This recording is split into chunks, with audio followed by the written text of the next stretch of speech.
Hoy hablaremos de penitencias. La penitencia parece una institución cristiana y sin embargo hablaremos de penitencias en los mitos de la antigüedad clásica.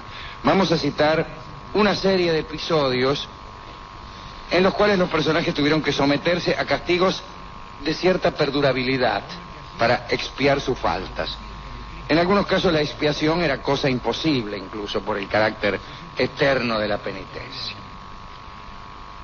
Obviaremos los casos más famosos, los trabajos de Heracles, etcétera, etcétera. No importa. Así que vamos a empezar con una penitencia a la que tuvo que someterse Metope. Metope, que es un nombre exquisito para una dama, era hija de Équeto, que también tenía lo suyo. Los muchachos dirán, hubiera sido mucho mejor Metope y Équeto.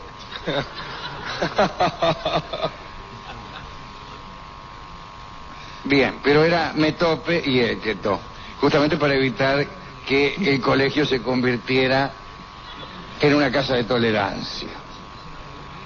El caso es que Équeto era un rey de Epiro, era un tirano cruel acá entre nosotros, y lo conocían como el espanto de los mortales. Ahí viene el espanto de los mortales, y era Équeto. Señora, ¿está el espanto de los mortales?, decían sus amiguitos cuando lo iban a buscar, siendo Équeto todavía un niño. El caso es que ya grande, siendo tirano cruel, a quienes caían bajo su castigo, les solía cortar las orejas y arrojaba las orejas, ¿no?, a los perros. Se me dirá que hubiera sido peor preservar las orejas y arrojar el resto de la persona a los perros.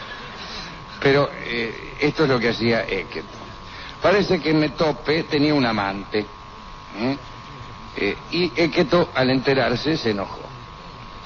Para castigar a su hija, la sometió a una penitencia. Y si alcanzaba a completarla, le prometió que conseguiría, que la iba a dejar reunirse con su amado. Équeto hizo entonces lo siguiente: encerró a Metope en una torre y le dio granos de cebada hechos de bronce. Mejor dicho, le dio granos de bronce que tenían el exacto tamaño de granos de cebada. Le pidió entonces que hiciera con ellos harina, si es que quería encontrarse nuevamente con su amante. Metope enseguida comenzó estas operaciones consistentes en lograr harina de granos de bronce. No lo logró. Y aún sigue allí encerrada, tratando de moler granos de bronce, mientras que su amante, tal vez, acaso, ya se ha ido con otra. Citemos una penitencia a la que tuvo que someterse nada menos que el dios Apolo. Parece que en una oportunidad Apolo, Posidón, Hera y Atenea urdieron una conspiración nada menos que contra Zeus. Quisieron amarrarlo con cadenas y suspenderlo en el cielo. Pero la diosa Tetis se enteró del asunto y buscó ayuda entre uno de los gigantes de 100 manos, llamado Egeón, ¿no? Era una circunstancia curiosa porque en general los gigantes eran enemigos de los olímpicos y particularmente del jefe de ellos, Zeus. Recuérdese que los olímpicos habían triunfado en una batalla contra los gigantes y los habían enviado al Tártaro. Pero de todas maneras, este gigante de 100 manos, Egeón, agarró viaje para ayudar a Zeus. Y cuando ya lo estaban encadenando, los dioses sublevados, apareció el gigante. Su sola presencia y el temor a su fuerza prodigiosa bastaron para que la conspiración se detuviera. Ahora, muy bien, Zeus le dictó una penitencia a Apolo por aquella sublevación. Tuvo que aparecerse en calidad de esclavo al servicio de los mortales. Para ello le fueron suspendidos sus poderes de Dios durante un tiempo. Junto a Posidón, que también estaba en el asunto, Apolo fue obligado a trabajar para el rey de Troya, Laomedonte, quien les encargó a ambos dioses la construcción de los muros de su ciudad. Como sabemos, participó también en aquella construcción un mortal llamado Eaco. ¿Por qué? Porque si solo participaban dioses de la construcción de cualquier muralla, esa muralla estaba destinada a ser inexpugnable. Y era peligroso para los dioses que hubiera algo imposible de derribar en el mundo. Una ciudad imposible de ser tomada ya era algo que amenazaba el dominio mismo de los dioses. Entonces participó un mortal en aquella construcción. Ahora bien, Apolo y Poseidón, enojados por aquella penitencia, trabajaban muy bien y terminaron los trabajos. Y quisieron alguna remuneración. Fueron a ver a Laomedonte, dijeron, bueno, aquí ya está terminada la muralla, nosotros, privados de nuestros poderes divinos, estuvimos aquí rompiéndonos todos, por no decir otra cosa, haciendo esta muralla, así que, en fin, tírenos algo, una moneda. Y Laomedonte se negó a pagar nada. E incluso, como todavía no habían recuperado sus poderes divinos, amenazó a ambos dioses, a Apolo y a Poseidón, bastante perjudicados en aquel entonces, con cortarles las orejas directamente. Bueno, pero sucedió que Apolo recuperó, cumplida la penitencia, su forma divina, y entonces se vengó. Envió contra Troya una terrible peste. Y ahora van a ver lo que soy yo, dijo. Poseidón, que también estaba enojado, envió un espantoso monstruo marino que se morfaba a los habitantes del país. Así que el que no se apestaba era ingerido por el monstruo marino. Incluso había gente que se apestaba y era ingerida lo mismo por el monstruo. Pues para aplacar al monstruo, ya que no a la peste, enviaron a Hesíone, la hija de Laomedonte. Como sabemos, tuvo que aparecer Heracles para salvar a Hesíone, pero esa es otra historia. Esta es la historia de la penitencia de Apolo, de la penitencia de Poseidón, y cómo Laomedonte pretendió aprovecharse de ellos para luego sufrir el poder tremendo de los dioses, recuperada ya su forma divina. Otro que debió cumplir con una penitencia fue Hipotes. A los descendientes de Heracles, de Hércules, ¿no? Le llamaban Heráclidas. Parece que después de la muerte del héroe, los Heráclidas vivían todos alejados del Peloponeso, que era donde habían nacido, esa península que hay al sur de Grecia, ¿no? Que parece como una mano. Y un día se reunieron los Heráclidas y pensaron en volver, pero nunca salían bien los intentos de regreso. Parece que habían consultado a un oráculo que los guiaba en los escollos que debían sortear para regresar a su lugar de origen, y el oráculo les había dicho que podrían volver al Peloponeso después de la tercera cosecha. Pero los Heráclidas entendieron mal el oráculo, y lo peor que puede pasarle a un griego es entender mal un oráculo. Decir un oráculo que podía uno volver después de la tercera cosecha era hablar de la tercera generación, ciertamente. Y estos permanentes malentendidos llevaron a la muerte a docenas de descendientes de Heracles. Ahora bien, un miembro de la tercera generación de Heráclidas, Hilo, llamado Hilo, disculpen ustedes, dispuso una flota y empezó a reunir un ejército, pero una maldición cayó sobre este ejército, ¿no? La causa fue la siguiente: parece que un día vieron acercarse al campamento a un adivino llamado Carno. Era un hombre que no venía más que con intenciones amistosas, pero los Heráclidas temían nuevas malas interpretaciones y no querían escuchar profecías de nadie. Y entonces uno de los Heráclidas, llamado Hipotes, atravesó a Carno con una jabalina y lo ensartó como un churrasco de croto. Y entonces llegó la penitencia. Zeus los castigó con hambre y tempestades. Para terminar con todo aquello, ordenó que el asesino fuera desterrado por 10 años. Y además, para poder continuar con la expedición al Peloponeso, los Heráclidas debían encontrar un ser de 3 ojos. Que es la expresión más habitual cuando a uno le ordenan encontrar un ser de 3 ojos. Uno dice inmediatamente... Incluso en el diccionario dice expresión habitual en las personas que reciben el encargo de hallar un ser de 3 ojos. Casi como en francés. Dice,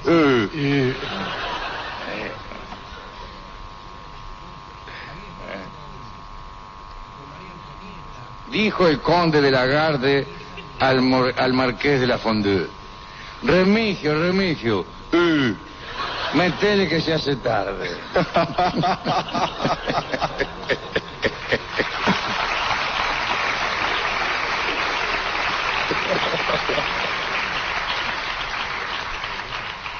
Bueno, pues bien, cumplieron entonces el destierro por 10 años, que era la primera de las peticiones, pero esta condición de hallar un ser de 3 ojos era complicada, pero tuvieron suerte. Parece que un día se presentó ante los Heráclidas el rey de Élide, llamado Óxile, que era tuerto y venía montado en un caballo. Bueno, trampa, es sangre. No vale. Zeus dio por terminada la penitencia a mitad porque estaba harto, ¿no? Y también terminaron el hambre, las tempestades, y por fin los Heráclidas pudieron continuar su viaje sin sobresaltos hasta llegar a la tierra de sus antepasados. Y contemos para terminar lo que sucedió con Alcmeón. Dijimos hace algunos días, no sé si aquí mismo, que el adivino Anfiarao, sabiendo que iba a morir en su campaña contra Tebas, uno de los 7 contra Tebas era Anfiarao, el adivino, había decidido participar igualmente. Además, habíamos dicho que su mujer, Erifila, sobornada por el collar de armonía, había empujado a su marido a que fuera allí donde iba a encontrar la muerte. Adrasto, el primo de Anfiarao y el hermano de Erifila, había sobornado a Erifila para que empujara a Anfiarao a ir a una guerra donde él, por ser adivino, ya sabía que iba a morir. De todos modos, él había arreglado con Adrasto, digo Anfiarao, que ante cualquier discusión entre los primos iba a ser Erifila la que iba a tener el último dictamen. Erifila iba a actuar como juez.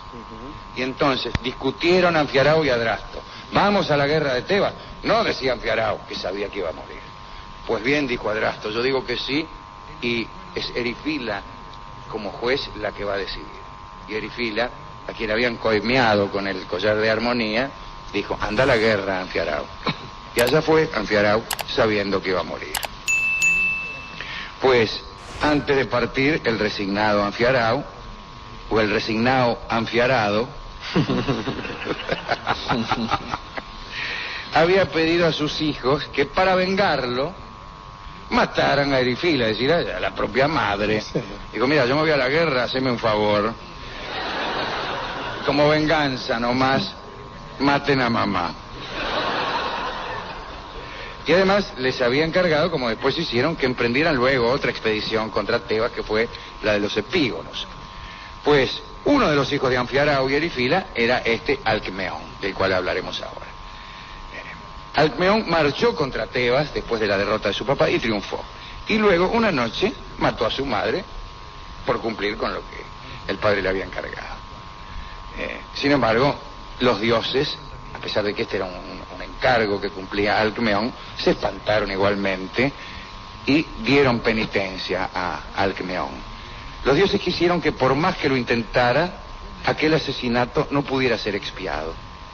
¿Sabe usted que en general un asesinato se expiaba purificándose uno en otra tierra, soportando la persecución de las erinias, aquellos seres alados que enloquecían a los criminales, etc.? Pues bien, empezaron a perseguirlo las erinias a Alcmeón. Alcmeón quiso purificarse en la casa de su abuelo Oicles, no pudo. Después fue a la casa de Fegeo, en Psófide. Allí Fegeo le dio por esposa a su hija Arsínoe. Alcmeón le regaló el collar de armonía que le había quitado a su mamá, y ante tanta bondad para Alcmeón, los dioses hicieron que las tierras del lugar quedaran estériles, y así, cargado de culpas, perseguido por las erinias, se fue y acudió a lo de los tesprotos del Epiro. Pero los tesprotos del Epiro que parecen una murga ciertamente, se negaron a purificarlo y lo rajaron del país. Alcmeón reanudó su vida errante y penitente, nunca se podía purificar. Encontró al dios río Aqueloo y a su hija Calirroe, quiso casarse con ella y que su padre lo purificara, pero la muchacha le exigió como regalo nada menos que el collar de armonía, como condición para la vida en común y la purificación. Entonces, ya desesperado, Alcmeón volvió a la casa de Fegeo y pidió a Arsínoe el collar. Dijo que lo necesitaba para consagrarlos a Apolo de Élfico, no sé qué cuento le metió. No le dijo que era para regalárselo a otra mina. Fegeo autorizó a su hija a restituir el collar, pero un criado reveló a Alcmeón la verdadera intención del muchacho. Bueno, en fin, Alcmeón no, le reveló a Fegeo la intención de Alcmeón. Indignado, Fegeo lo mandó a matar finalmente. O sea que el tipo no se pudo purificar nunca. Y finalmente pagó la muerte de su madre y la venganza que le había sido pedida. Ahora bien, ¿a quién dedicar esta serie de penitencias? La penitencia no era una institución de los mitos griegos. Insisto, más bien tiene un carácter cristiano. Los griegos tenían casi como unos rituales de exilio. El criminal debía ir a otro estado, a otra ciudad, a otra tierra, y ahí debía pedir que un rey, que un funcionario, que un señor del lugar lo recibiese como huésped y lo perdonara, lo purificara. Esto requería un tiempo, pero no era exactamente una penitencia. No había aquí la necesidad de un propósito de enmienda, no había instituciones como la del arrepentimiento, por ejemplo. Los griegos no conocían el arrepentimiento o no funcionaba del modo que funciona, ¿no? Que te puede arrepentirse oportunamente y lavar con este solo acto una vida de pecados e iniquidades. Usted sabe que nosotros aquí estamos un poco en contra del arrepentimiento, especialmente de ese arrepentimiento ya de último, de los 43 minutos del segundo tiempo. Yo creo que debería modificarse la ley del arrepentimiento imponiendo un límite. Claro. Y más allá de las 2/3 partes de una vida no vale arrepentirse. Bien, pero no importa. Quiere decir que los griegos no manejaban estas ideas del arrepentimiento, del propósito de no volver a pecar, ni siquiera del pecado. Y entonces, más que penitencia, cumplían con unas burocracias que consistían en una emigración, en el soportar unas molestias de unos seres alados, que es lo más parecido después de todo al remordimiento, ¿no?, que hay en esta historia. Estas erinias que te molestaban, eso se parece al remordimiento, se parece, hay que admitir. De modo entonces que no debemos pensar que ninguno de estos tipos estaba arrepentido y que tenía ganas de ser mejor, no, simplemente se limitaban a cumplir con unas condiciones que tenían más de burocrático, insisto, que de espiritual. Ahora bien, ¿cómo podría llegar a funcionar? Esto no solo funcionaba así desde el punto de vista religioso, sino que funcionaba así desde el punto de vista de la justicia. Un criminal no siempre iba a la cárcel, la mayoría de las veces era desterrado. Esto puede explicarse solamente si se piensa que había una enorme vinculación, fortísima vinculación, y casi insoportable vinculación entre el hombre y el lugar donde nacía. Vínculo tal que cuando se rompía también algo dentro del hombre. Y esto debía producir un dolor tal que venía a funcionar como castigo. Si no, no tiene sentido. Imagínese que usted cometa un crimen hoy, sí, y tiene que ir, qué sé yo, a la provincia de Entre Ríos durante 3 meses. Bueno, dice usted. Bien, bienvenido. No, me voy 3 meses, me instalo ahí en Paraná, me hago purificar por algún amigo y después vengo. ¿Se va a pescar? Claro. Claro, Bueno. tan fuerte era la ligación, Alejandro, que siempre el lugar de donde era parte del nombre, casi. Sí, bueno, pero ¿no? eso está bien, eso es igual. Ujú. Es igual ahora. Los apellidos que tenemos nosotros, en algún caso, provienen del nombre de nuestros padres y en otros casos son solariegos. Ujú. Si provienen de los lugares de donde a lo mejor eran originarias nuestras familias, ¿no? Pero, bueno, efectivamente era así. ¿A quién dedicar esto entonces? Estos tipos a mí no me simpatizan mucho. Así que usted no tiene algún amigo para dedicar esta noche. Porque fíjese, aquí está la Omedonte, incluso los personajes laterales. La Omedonte no asesinó a nadie, pero un tipo que no garpaba sus deudas. Ujú. El de las murallas. Ah, pues, ese era el que cortaba las orejas, aparte. ¿No? No, ese lo amenazó con cortarle las orejas a Posidón y a Apolo, aprovechando que en ese momento no tenían poderes de dioses. No, el otro era el tirano el papá de Metope, Équeto, el rey del Epiro, que tenía por costumbre cortar las orejas a los perros y tirárselas a los hombres. No, al revés. O algo así. Sí. Y después se enojó porque la hija tenía un amante, mira vos. Y la puso a hacer harina con pelotita de bronce. De manera entonces que... A la chica esa, pobrecita, Alejandro, que se pasó tratando de hacer harina con pelotita de bronce. Apareció alguien más o menos. Que tenía un amante y todavía debe estar ahí tratando de hacer harina con bolita de bronce. Pobrecita. Pobrecita Metope. Sí, ya vieja, a ya, ese amante desconocido, son a veces tan